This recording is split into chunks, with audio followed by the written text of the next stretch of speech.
Hello, ladies and gentlemen. Welcome to another edition of the Cerebral Smack Talk live on YouTube and StreamYard.com. It is Gorilla MF Michael Fletcher alongside Anthony Florio.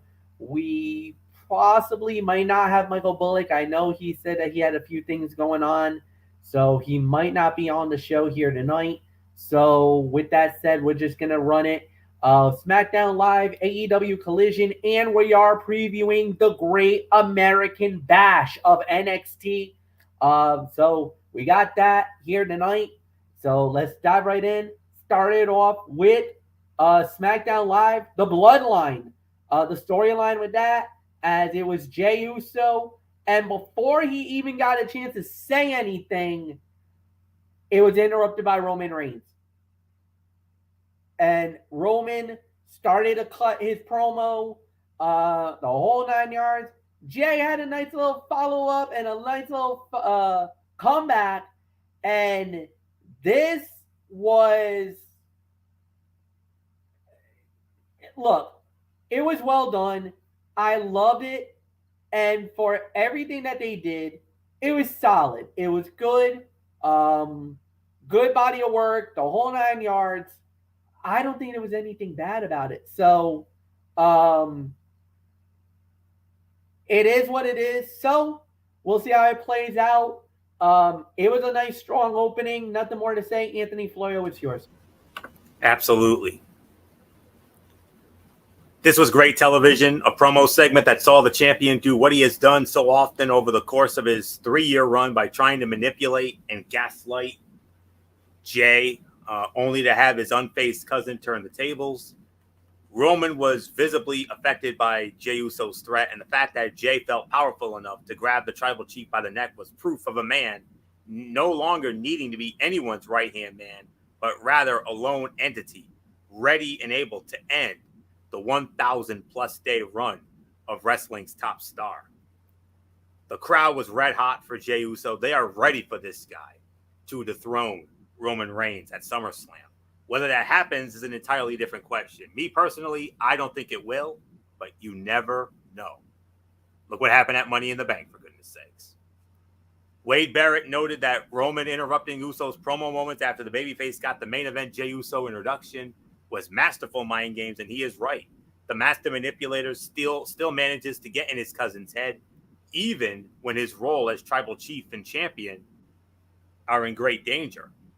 Uso admitted he believed in Roman, but instead of leading the family, he broke it. And Roman said, the only reason you became the right-hand man is because Jimmy was hurt. If he wasn't hurt, you didn't have a chance. You took that from him. And Roman also said, you screwed your twin brother. Your younger brother loves me more than he loves you. But then Jey Uso struck back saying, I beat you. I pinned you. I'm the only one to do it. And at SummerSlam, I'm going to beat you again. He warned, placing his hand on the neck of the tribal chief in a sign of power and lack of intimidation. So this definitely to me was the segment of the night. There's no question about it. And great way to start off the show.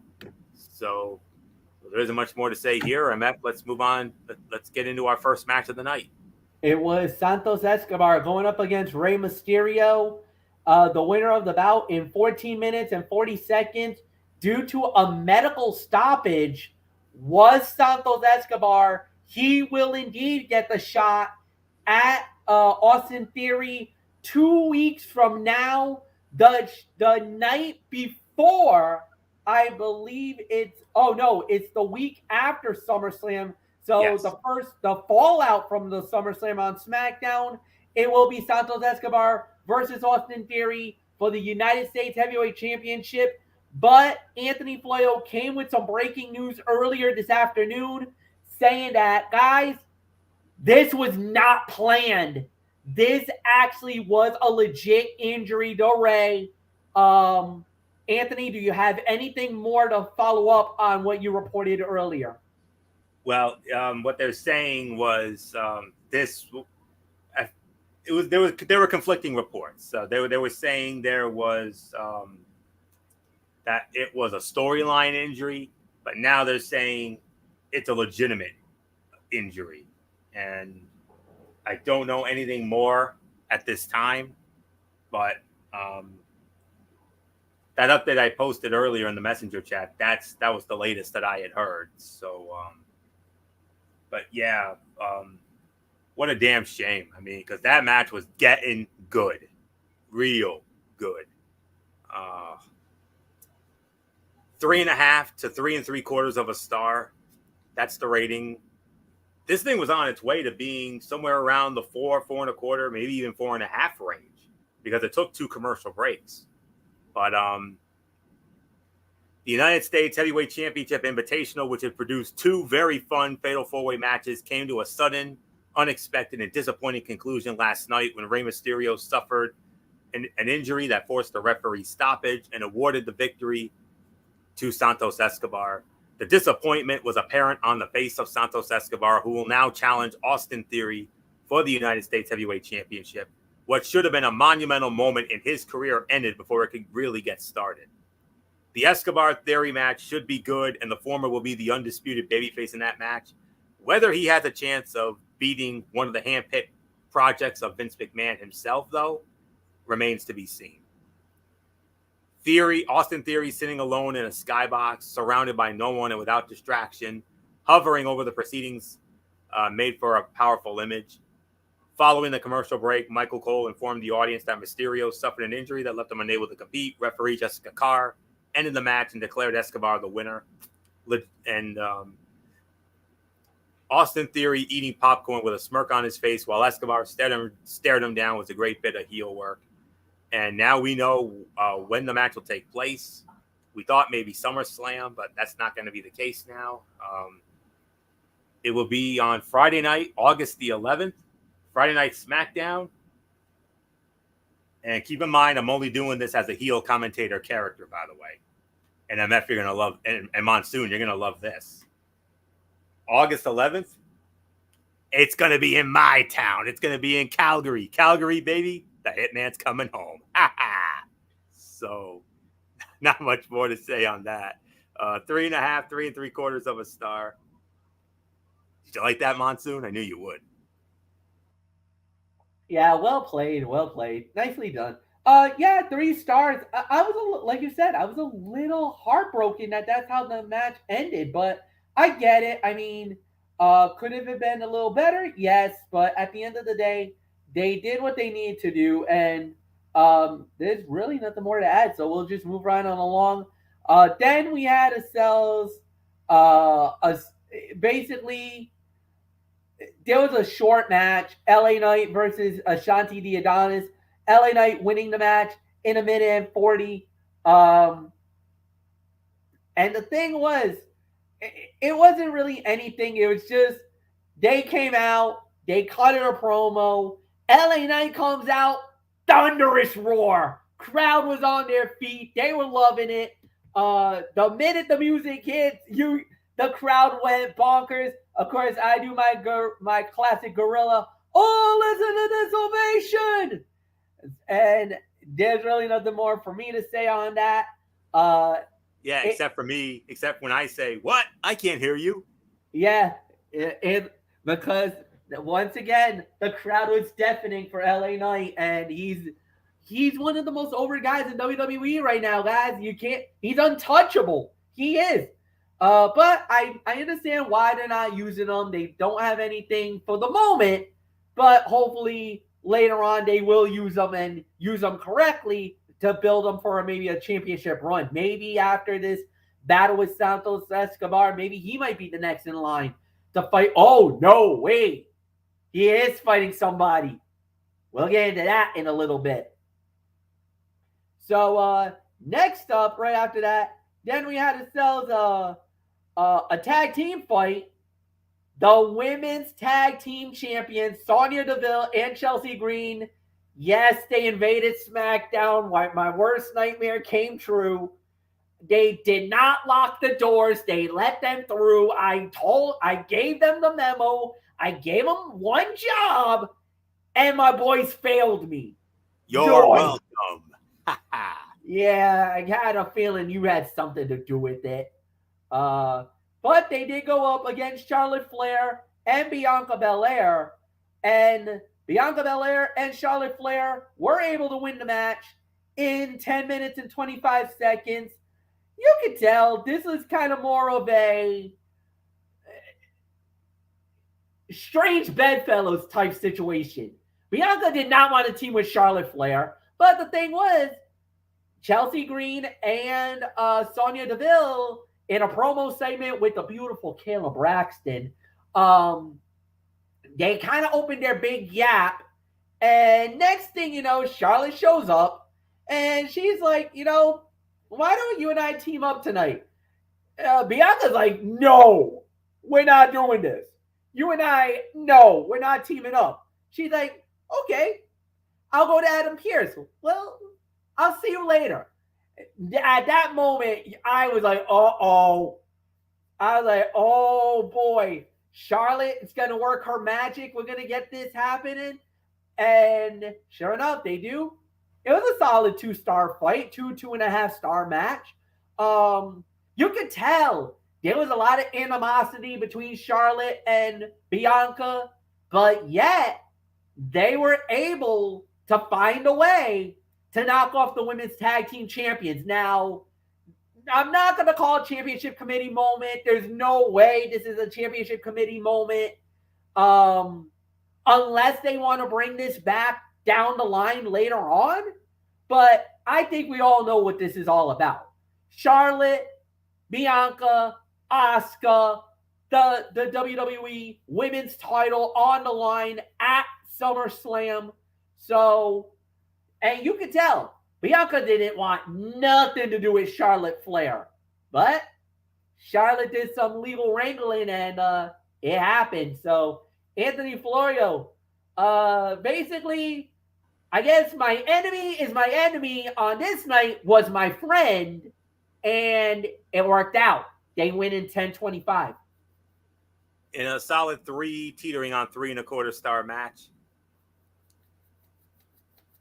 Yeah, the idea of a wacky mismatched team defeating the reigning tag team champions is far-fetched.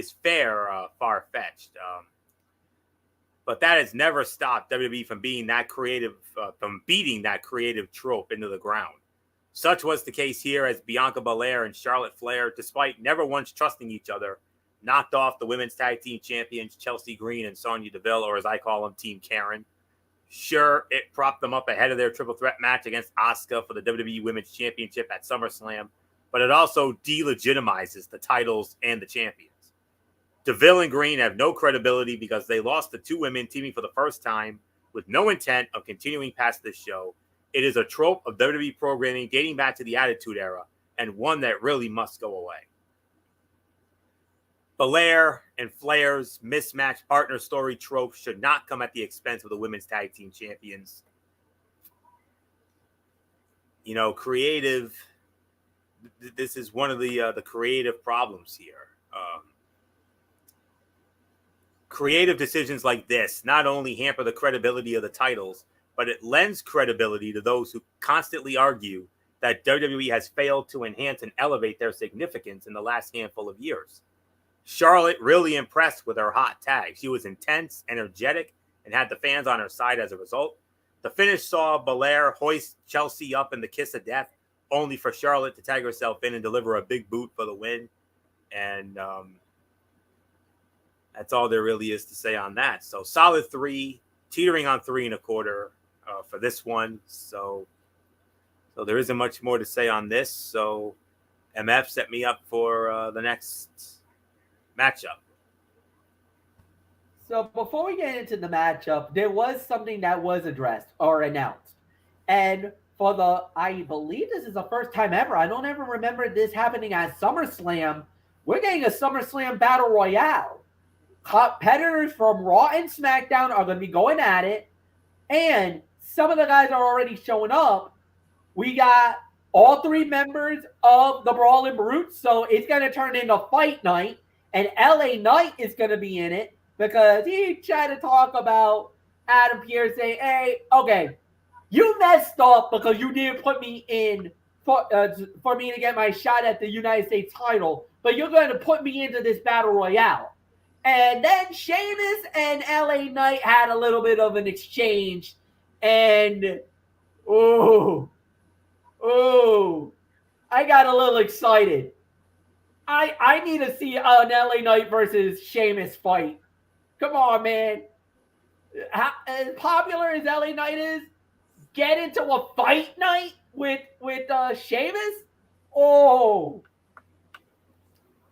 MF, you want it? You're going to get it. Next week. Yep. Next Friday night. LA Knight versus Sheamus. Ho, get ready, Dayton. Yeah, that's going to be nuts, man. That's going to be... and you know me, I always love to do the it's fight night a la the Pat McAfee style. And even Michael Cole's been doing it now. So that's kind of my little shtick for the storyline. Next up we had was Karrion Kross versus Carl Anderson. Karrion Kross winning the match in 2:10. Yeah, dud. Worst fight of the night. I don't think there's much to talk about that. Last match of the evening, main event of the evening. This is kind of a 2-for-1 deal because it was Jey Uso, main event Jey Uso versus Grayson Waller. Jey Uso winning the match in 11 minutes and 10 seconds. But after the fight, as you know, Roman Reigns, Solo Sikoa, Paul Heyman, they were at ringside. Oh, man. Beat down is the key word here. Roman and Solo just absolutely showed tribal. You want tribal warfare? You got it. No mercy given to Jey Uso as, we had a beatdown and a half. So, Florio, it's yours. What was the time on that one? 11:10. Okay. Just give me one moment here. Okay. Jey Uso may have gotten a laugh in the form of a victory over Grayson Waller in a competitive, fun main event, but it was the post-match beatdown by Roman Reigns and Solo Sikoa that served as a message to the number one contender that there may not be a level of momentum that will ultimately take him where he wants to go at SummerSlam. The heels laid the real chief out on a night that started so promising for Jey. How next week's show in Dayton ends could determine who goes over in Detroit next Saturday night.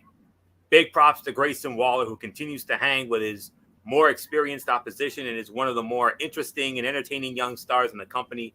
Booking him against the veterans and letting him learn on the fly is hardly a bad idea. Roman Reigns interrupted the proceedings, wanting to get a closer look at the rolling Jey Uso, allowing Grayson Waller to attack from being and seize control of the match. Jey Uso countered Grayson Waller's rolling stunner with a super kick and followed with a spear and what was a loud, clear taunt to Roman Reigns at ringside. An Uso finish ended it as the real chief earned the win, and Jey Uso delivered a spear to Roman, drawing a monster reaction from the crowd. Solo cut it off, though, and remained instrumental in the story. He helped lay Jey Uso out, and there's 1 week left. I don't know what they're going to do with that. If anything else is going to come up. He helped lay Uso out, stood over him while the tribal chief stood tall to close out the show. It depends on if one or both of them are booked for next week in Dayton. If it's a video package or anything like that, then it's anybody's guess. But if these two are on the show and Jey Uso stands tall, then it's obvious Roman's going over. But if this is the last thing they do, maybe there's a chance. Maybe. I still say no. I still think Roman goes over, but we'll ultimately decide who does that on a special Friday night edition of the Cerebral Smack Talk next week. So there isn't much more to say on that. So this was 3 1/4, 3.5, second best fight of the night, only behind the Escobar and Ray fight. So, and Matt, did you give your thought or the overall review? And like I said, I thought it was solid. It was about a 3-star bout. The main event stuff was amazing, man. There was really nothing bad to say about it. I thought it was solid to really good. Nothing more to say here. And yeah, it's yours, Anthony. All right, overall review here. The show was bookended by the latest in the Jey Uso Roman Reigns feud, and that almost always results in a quality program. Beyond that, this was one of the more uneven SmackDown shows in recent memory. The good was good, including the in-ring portion of the Charlotte Flair and Bianca Belair segments, even if the logic behind their win was enough to make you want to bang your head into a damn wall. There is room for improvement elsewhere, and the hype for the SummerSlam card was next to nothing, which is surprising given the magnitude of that show. That should change next week with a special Friday night broadcast just 24 hours from the biggest party of the summer. So, we had, I want to say, 2 to 3 good matches.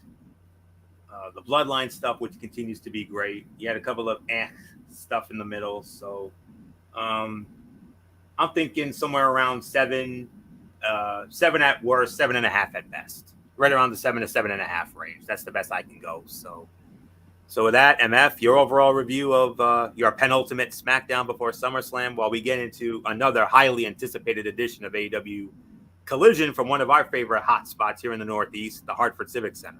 Yeah, no, I thought it was a solid show. I thought, like you said, 7 is probably the right thing to do. So we'll move right on along. First off, that we had on AEW Collision, this was a big one, guys. It was Andrade El Idolo versus Buddy Matthews in a ladder match for the mask of El Idolo. And yes, Andrade gets the mask back. He wins the bout in 18 minutes. This was wild, man. This was a hot opener. 3.5 to 4 for me. I know I'm probably underscoring it. Maybe I should go 4.25. But this was an amazing matchup. Great way to start the show, especially for a city like Hartford. That was a fight and a half. And at the end, the right man won. The right man deserved it. Andrade wins it. How's that going to play out down the line? We'll see. But no, he deserved to win that battle. So Andrade wins it. Big victory for him. Anthony, it's yours. What was that time again? You went a little fast for me there. 18 minutes even. Yeah, that's 4.25 range. Absolutely. These two are both very athletic and very aggressive wrestlers. So this was a competitive encounter from the moment the bell rang. They made good use of the ladders and several other weapons from under and around the ring to inflict as much damage as possible. Julia Hart helped Buddy Matthews handcuff Andrade to the ropes, but he was able to fight them off and take the key from Julia Hart to escape. He locked Buddy in the cuffs and threw the key into the crowd. The match ended with Andrade pushing Julia off the ladder into Buddy's arms and through a table, allowing El Jefe to take down the mask and claim victory. This was fun from top to bottom and gave fans a conclusive and exciting finish. The way the ladder hit Andrade when Matthews threw it at him looked brutal. And Julia Hart had to improvise when she couldn't get the bolt cutters to work. So she jumped in the ring and got on Andrade's back. She's a young one. And for her to learn on the fly like that, major props to her.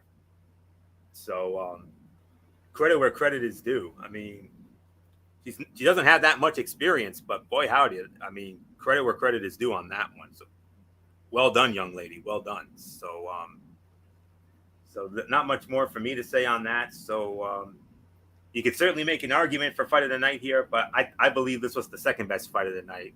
I think there was one that was a smidgen better. I think we all know where we're going with it. So at least 4, maybe 4.25. Second best fight of the night here. So there isn't much more to say here. Great start. No doubt about the outcome. I knew Andrade was winning that thing from the moment this match was announced. So there isn't much more to say except MF. Let's set up the next match. Well, the next match was Darby Allin, and I was a little surprised to see this, but Darby Allin comes out and says, and the broadcast team was saying, well, he was looking for a fight, so it was an open challenge. Open challenge answered, but Darby got somebody that I think none of us thought we were going to see.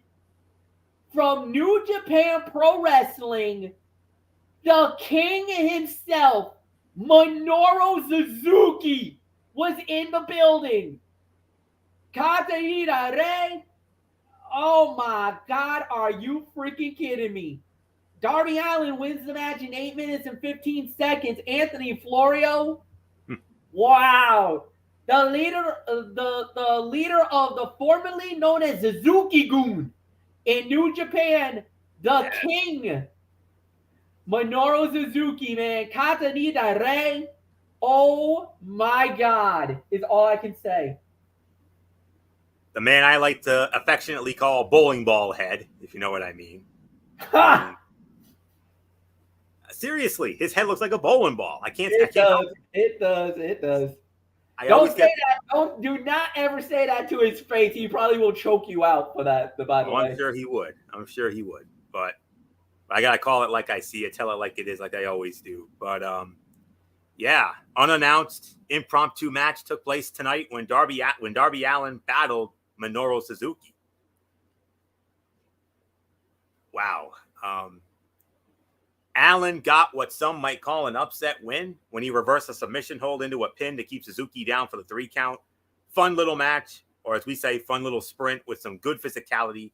Christian Cage and Luchasaurus appeared on the big screen to taunt the winner. The bandages Allin wears around his waist don't provide much protection. Even athletic tape would provide more support. Suzuki's "I'm gonna kill you" face is great, and Darby's springboard coffin drop looked awesome. In a short time, it's not often I go this high, but I'm going to give it a solid 3, maybe 3.25 for this. With a little more time, it would have gotten a much higher rating, but 3 to 3.25 stars. What a treat for the fans in Hartford tonight. I mean, Darby looking for a fight, and oh boy, he got one and then some in the form of Minoru Suzuki. Wow. Not expecting that at all. So not much more to say here. At least 3 for this one, 3.25. But with more time, we would have been talking a lot more. But MF, not much more to say, except as we always say when we see a short match with great action, fun little sprint. Yeah, I'll say it. Three is probably the right rating. It could have been a lot more better, but my God, man. I mean, like I said, I did not expect Minoru Suzuki. When I heard that music, I was like, oh no. I knew if you know the music of Minoru Suzuki, you already know run the other way. Just run. Get as far away from that guy. You do not want to deal with him. You know you're in for a long night. You're in trouble if that music hits. That's why every time Jon Moxley heard that music, you remember when Moxley heard that music, he was not happy. He was like, oh, no, I can't be him. Because everybody knows Minoru Suzuki is a killer. He's a stone cold killer. He does not care who you are, what you're about. He will beat you up and embarrass you. He loves brutality. And that's the thing. He is sadistic. He is crazy. He loves violence. That's Minoru Suzuki. So, yeah, nothing more to say. Next up we had was Samoa Joe versus Gravity. And Samoa Joe wins the match in 2 minutes and 15 seconds. And it wasn't really much to talk about. Yes, fine. Good. It was an all right match, but I could give this about 1 star. By default, it was the worst fight of the night. There wasn't anything bad about it. It just didn't really do anything for me. So, Anthony, you don't really have to talk about it. We'll move on. Next up we had was the Guns and Juice Robinson. They went up against El Hijo de Venquino, Darius Martin, and Action Andretti. And the Heels wins the match in 7 minutes. It was an all right match. It was about 2.5 stars. Could have been better in certain areas. But you got so many good athletic guys. And only giving them 7 minutes, I don't know. I felt like that was a little bit of a disservice more than anything else. But it was fun for what it was worth. It gives momentum to the Guns and to Juice Robinson. Of course, I don't don't want to call them an official members of Bullet Club Gold, but it kind of feels like they are part of them now. They've been hanging out with them a lot lately. So fine, it was fine for what it was worth. Nothing more to say. Anthony, it's yours. 2.5, 2 3/4. That's the best I can go. Fast-paced bout with some fun double and triple team spots from both teams. There wasn't much of a story here, so this was simply booked to showcase the talents of all 6 men. The team of Vikingo, Andretti, and Martin felt really random. The cardboard cutout of Jay White was hilarious. I mean, that was kind of funny myself. I mean, MF probably would have done his, oh, please, you got to be kidding me. But nonetheless, 2.5, 2 3/4. I 100% agree. Could have been better. Should have been better considering the talent involved, especially the Mega Campion MF. I mean, yeah. Considering, I mean, with all the stories you've told me and Bullock on this program a time or two, and you've seen some of his crazier stuff in the ring lately. In his few appearances in AEW, you seen how great he is. I felt like they held him back tonight. 100% agreed. So there's no question about it. What should have been a fun, entertaining match was definitely the disappointing fight of the night. Even though it was good, it was solid, just not overly spectacular. We were expecting 2.5, 2 3/4. That's the best I can go. So MF, we move on to some women's action here. Yes, we will. It was Mercedes Martinez going up against Kiera Hogan. Mercedes Martinez winning the match in 5 minutes and 35 seconds. So, Anthony, it's yours. 2.5 here. They had 2 segments to work and put on a physical match that ended with Mercedes Martinez scoring a submission win with a surfboard into a dragon sleeper. Chris Statlander ran down to make sure Mercedes Martinez released the hold, but it ended with Chris Statlander getting taken out with a clothesline. Martinez posed with the TBS championship until Willow Nightingale made the save. Mercedes Martinez is great at doing all of the little heel things like poking eyes and using the ropes for leverage. Willow Nightingale is the most natural babyface in professional wrestling right now. And next week on Collision, which will be going head-to-head with SummerSlam next Saturday night, in Greenville, South Carolina, Chris Statlander will be defending the TBS championship against Mercedes Martinez. What a match that's going to be. So there's no question about it. Solid 2.5 here. So MF, your thoughts? About 2. I think you're right. It was fine. It was all right. 2 stars, really nothing more to add. So now we go into the main event of the evening, as it was FTR versus Adam Cole and Maxwell Jacob Friedman for the AEW World Tag Team titles. At the end of the night, the winners of the bout, and 17 minutes and 55 seconds, and still the AEW World Tag Team Champions, FTR, fight of the night, 4 4.25 to 4.5 stars. Yep. Excellent tag team bout. It was up and down. It could have gone a number of ways. We almost saw new tag team champions. There was a hope spot or two where we thought that, oh my God, these guys could actually pull it off. But unfortunately, that wasn't meant to be. But it was still a hell of a fight, man. So props to everybody involved. That was an incredible main event. Anthony Florio, the champions remain the champions. But my goodness, the challengers really pushed them to the limits. Indeed, they did. Wow. Indeed, it was the fight of the night. No question about it. 4.25, 4.5 stars. AEW has made a reputation for itself as the home of great tag team wrestling, and this match definitely fed into that perception. The action was high energy, and the near falls were convincing. There were a few moments where it felt like MJF and Adam Cole were going to win the titles, and the crowd was buying into it.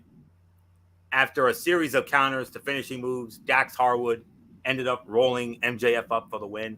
As soon as it happened, MJF looked upset with himself for losing. Adam Cole turned his back and gave MJF a chance to turn on him, but MJF didn't do it. They hugged it out as MJF cried about having a friend. Who would have thought it would end this way? MJF poses where Roderick Strong usually poses in front of Adam Cole, but the way he was running around looks more like Shawn Michaels. They shouldn't have shown a replay of MJF being pulled into the ring post during the commercial. It looked way too obvious that he did it himself. One of Adam Cole's super kicks looked like it tagged Cash Wheeler a little harder than expected, but he was fine. MJF had a counter to a clothesline where he sort of flipped over Harwood's back. It looked great, and it's not the kind of thing he does very often, so it was also surprising. This could have gone either way. I mean, it's not often, we have a match of this magnitude on free television, nonetheless. Usually we get these kind of matches on pay-per-view where, it's tough to predict a winner. I mean, I don't know why, but my gut was telling me Adam Cole and MJF were going to win the titles. My gut was telling me that. But then there was another part of me that was saying, oh, the champs are going to retain. I thought for a split second that MJF and Adam Cole were going to win the titles because of the fact that last night on Rampage, Big Bill and Brian Cage won a tag team battle royale that made them the next challengers for the AEW World Tag Team Championship. And they're going to get their shot next Saturday night on Collision, which once again will be going head to head with SummerSlam. So we'll see where wrestling fans' loyalty lies, no question. Yeah. So, and what will be one hell of a head-to-head. So, Big Bill and Brian Cage will be challenging FTR for those tag titles. I kind of thought there might have been a chance where MJF and Adam Cole were going to win the titles tonight, and then lose them a very short transitional reign. They hotshot them over to Big Bill and Brian Cage, and then maybe that's where the implosion would happen. But don't worry, that implosion is coming. It's going to happen.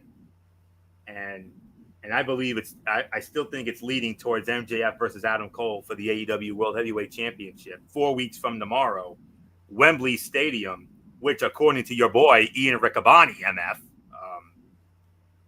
they're saying he said 88,000 expected there. Whoa. That is now the number. Yeah, 88,000. Which would shatter, and I literally mean shatter, the old record, which was of course SummerSlam 1992, when they got 80,355.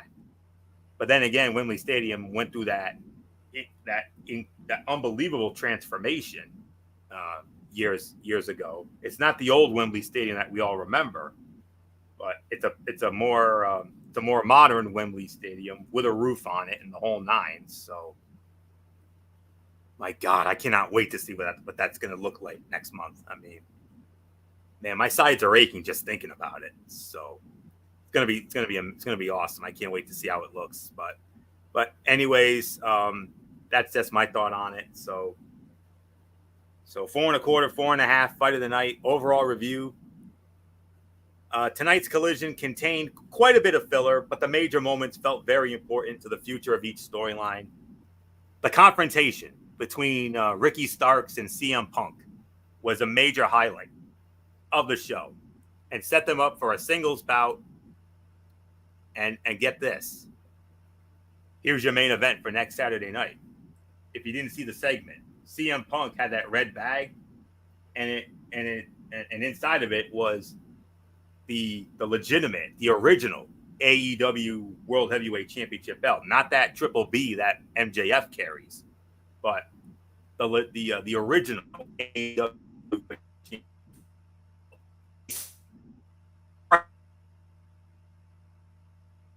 Your boy Ric Flair, a la the WWF in 1991, called himself the real world's champion and the real world's heavyweight championship belt. And MF, how's this for a main event in Greenville, South Carolina next Saturday night? CM Punk is going to defend that real world's championship against Absolute Ricky Starks.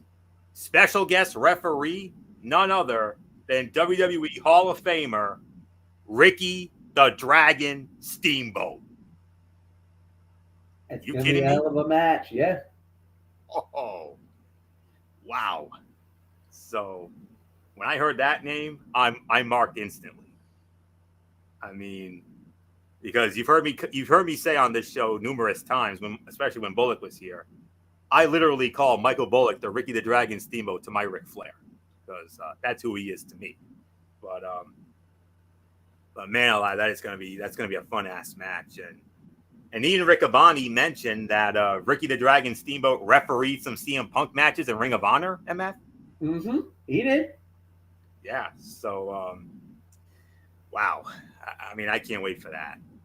But like I said, the confrontation between Starks and Punk was a major highlight of this show and set them up for a singles bout for that real World Championship next week in a way that blurred the lines between heels and baby faces.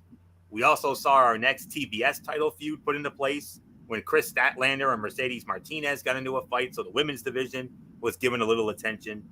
FTR versus Adam Cole and MJF delivered in multiple ways, but when just looking at the action, there are some will argue that Buddy Matthews and Andrade El Idolo stole the show in the opening match. But nonetheless, I thought this show was a smidgen better than last night's SmackDown, mainly because of the book ending with the ladder match and the tag team title match. So because of the body of work of those two matches, I would have to say somewhere around 7.5 to 8 for this edition of AEW Collision from the Elite XL / Hartford Civic Center in Hartford, Connecticut. So, and with that, MF, boy howdy, Collision continues to be, a gem of a show on Saturday nights. And you thought tonight was good. Wait till next week in Greenville.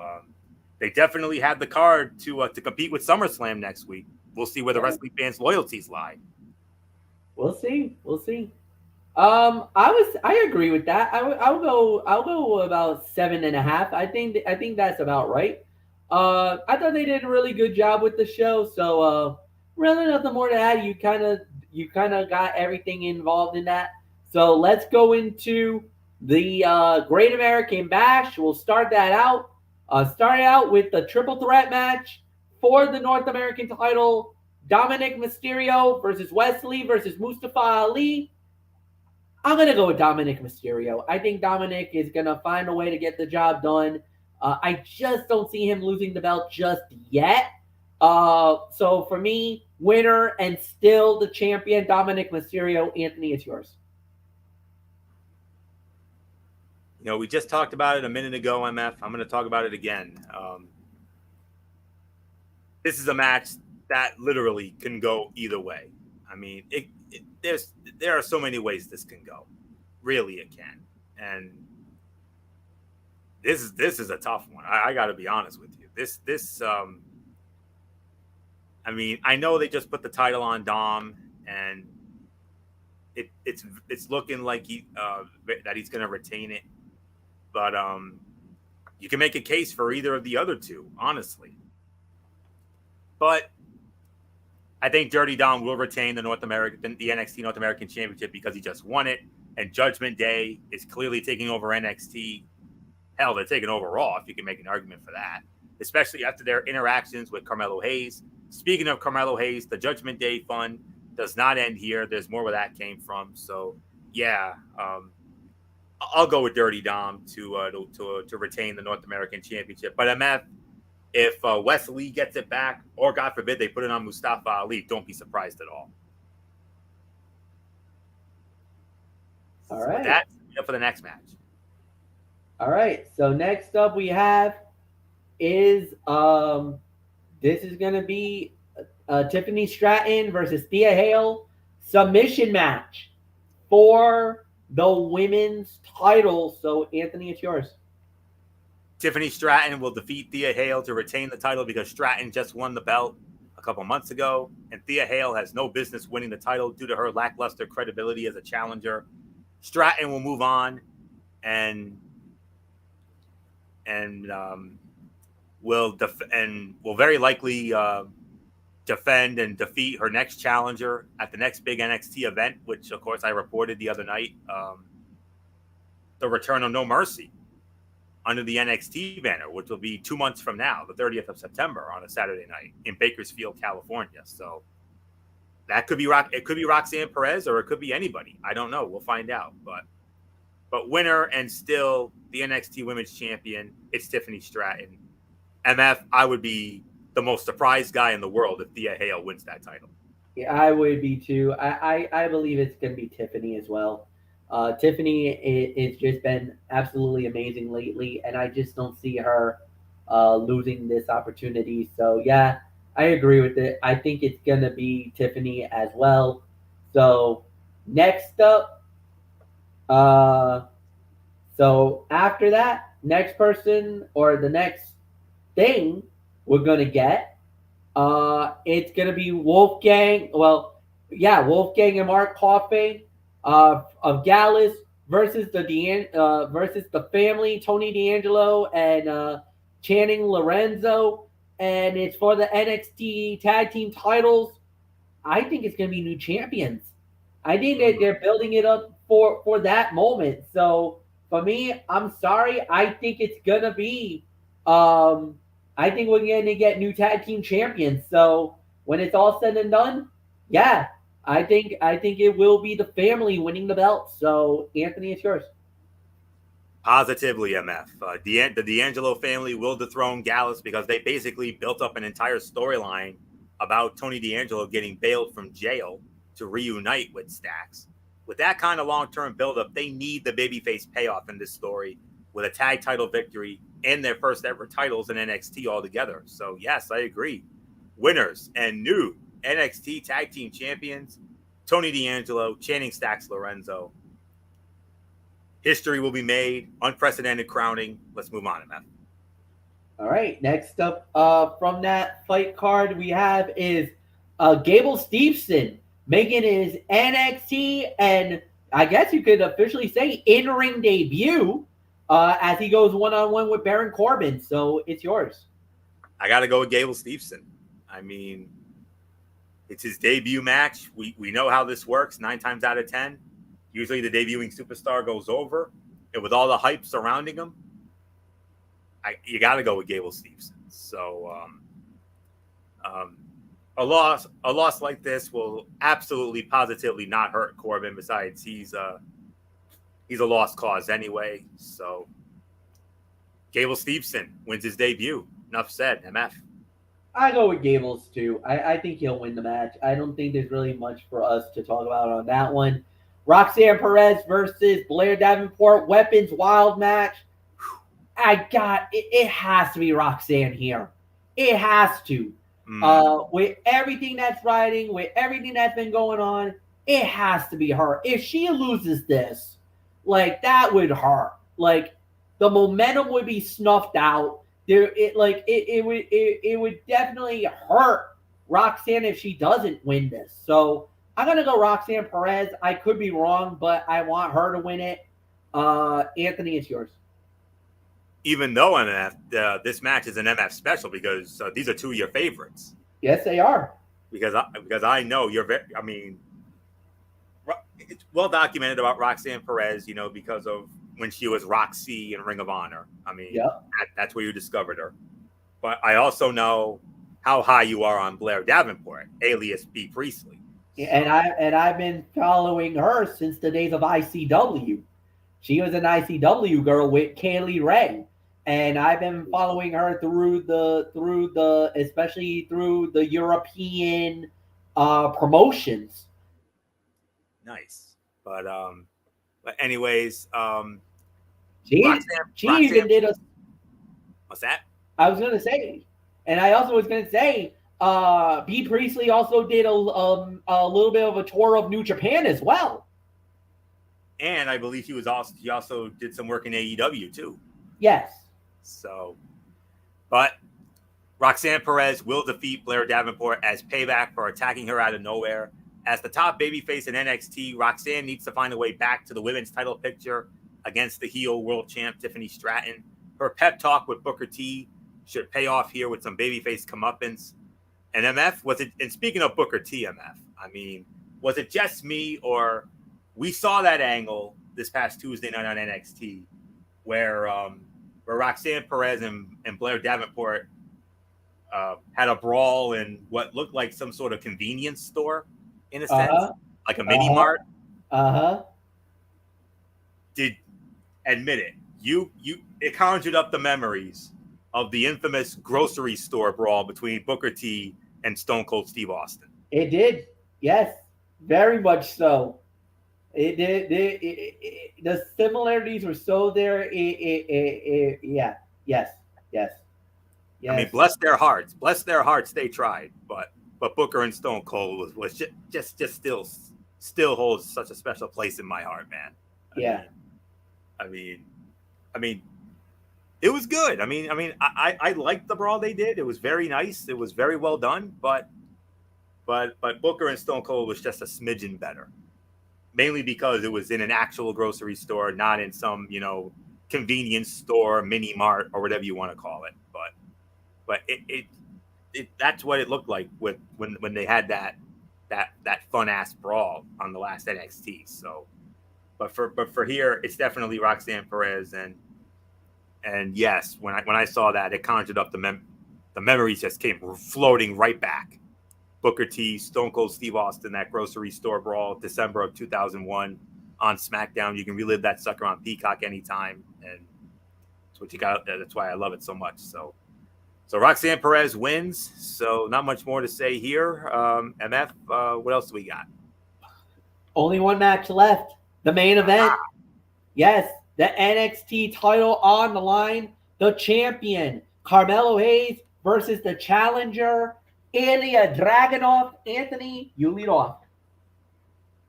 Carmelo Hayes will retain the NXT championship against Ilya Dragunov because there is no storyline reason for Dragunov to win the title. I'm going to throw a little curveball here, MF.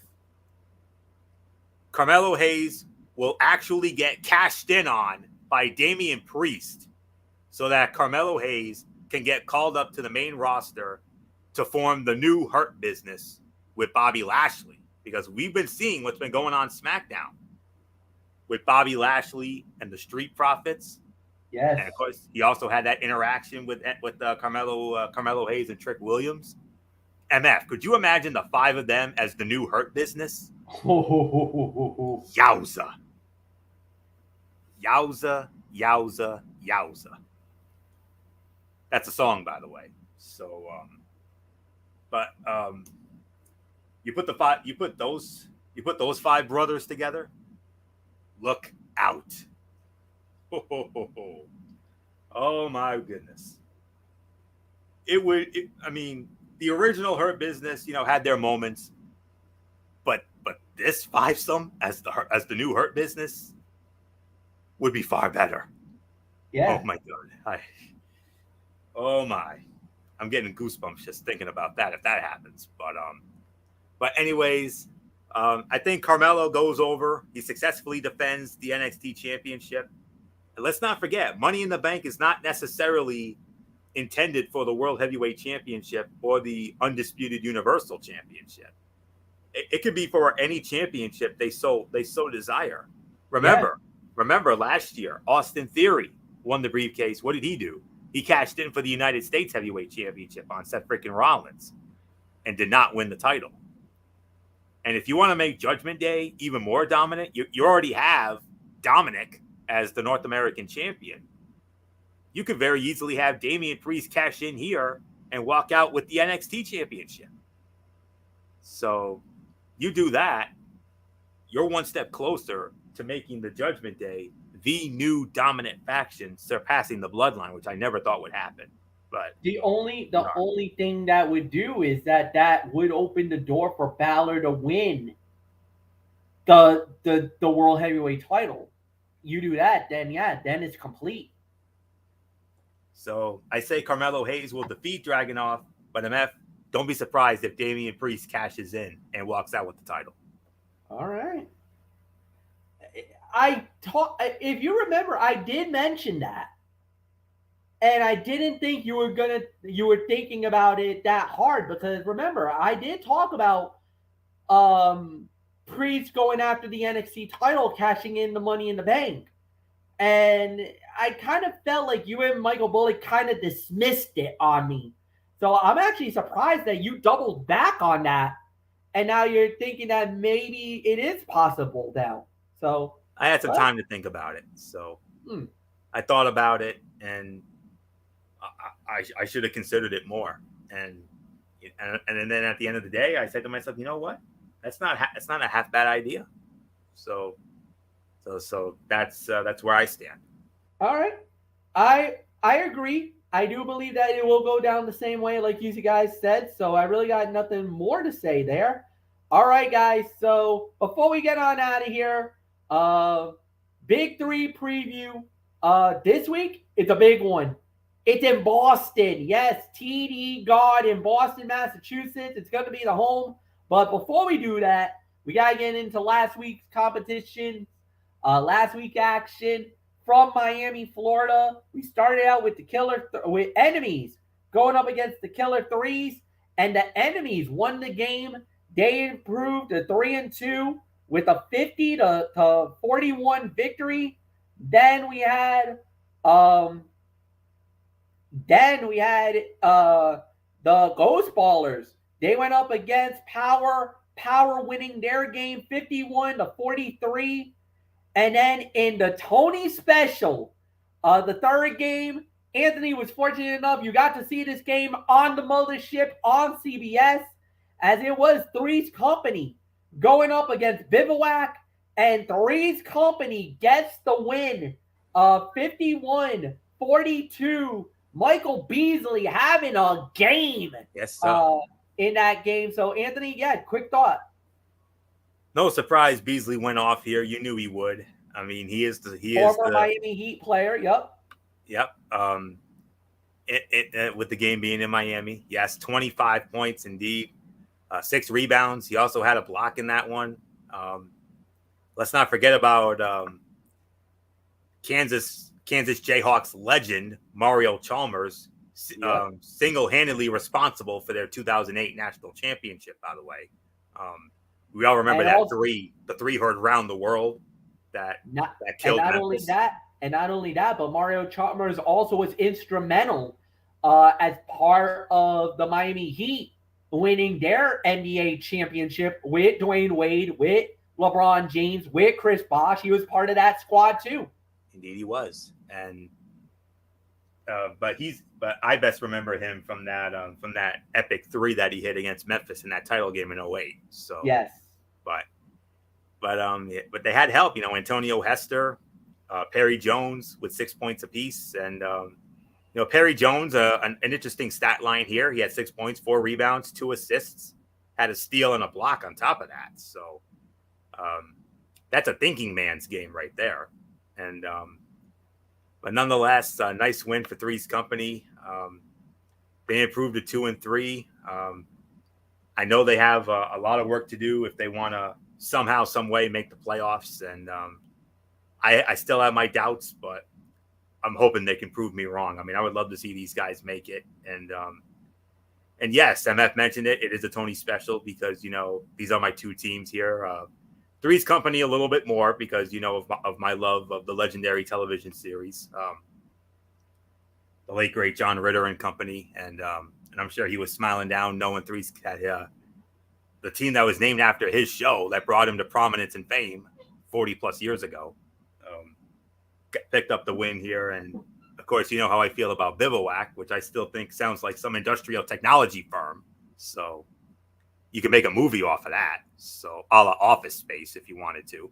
So, but anyways, great win for Three's Company and MF. I know they have a lot of work to do if they want to make the playoffs. I still have my doubts, but I'm hoping they can keep proving me wrong. And next week, I'm fearing the worst when it comes to next week, and you'll address that in a bit.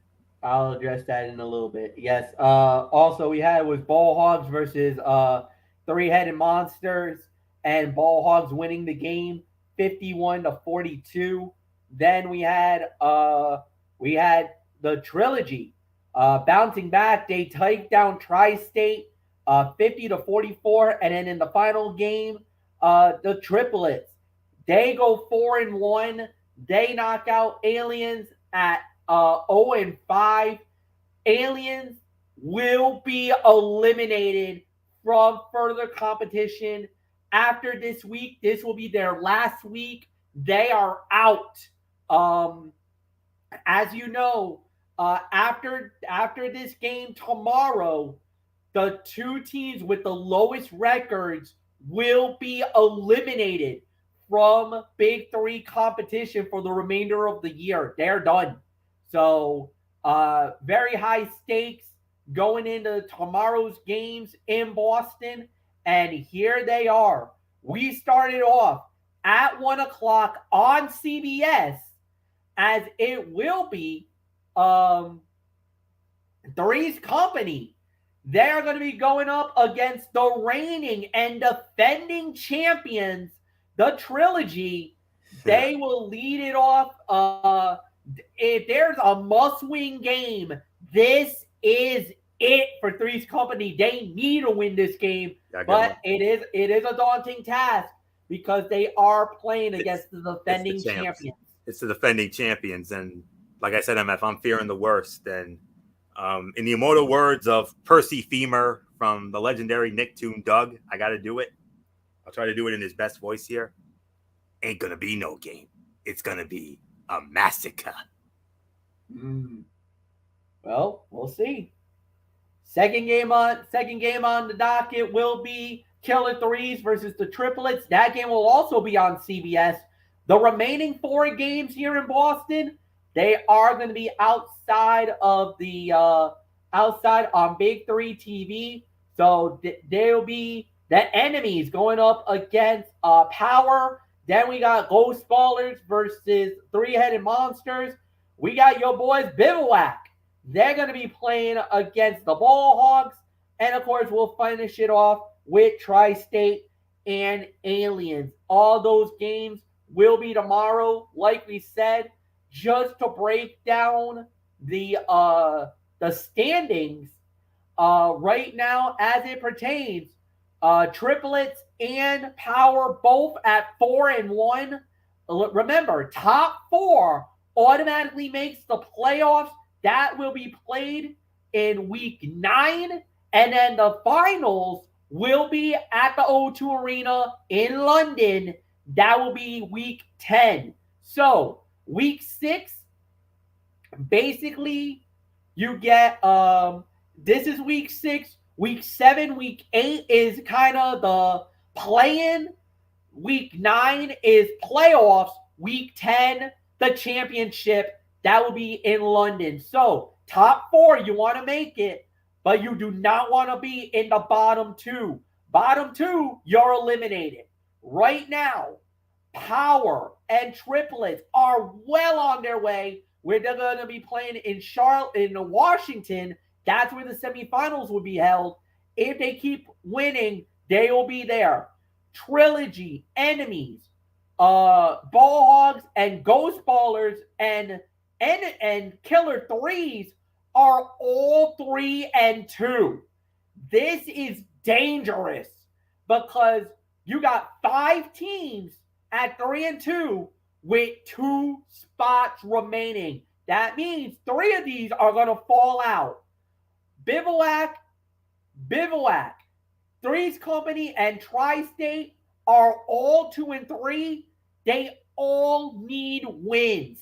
If they get wins, this makes the waters even more murkier for the final 2 playoff spots. It gets even crazier more than ever before.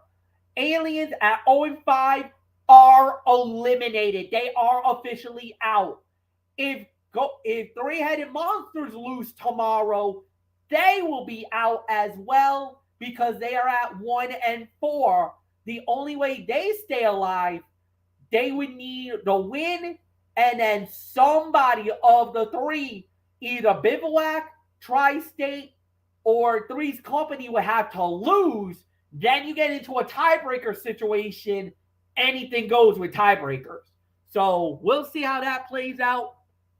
Big games tomorrow. Nothing more to say. We're out of here. We're done. Thank you, Anthony Floyo, as usual. Thank you guys for watching. We'll be back on Monday night for Ridiculously Raw at 11 p.m. Eastern, right after Monday Night Raw goes off the air on the Tone 25 on YouTube and StreamYard.com. Until then, for Anthony Floyo, I'm Michael Fletcher. Have a good night, everybody, and so long. Goodbye.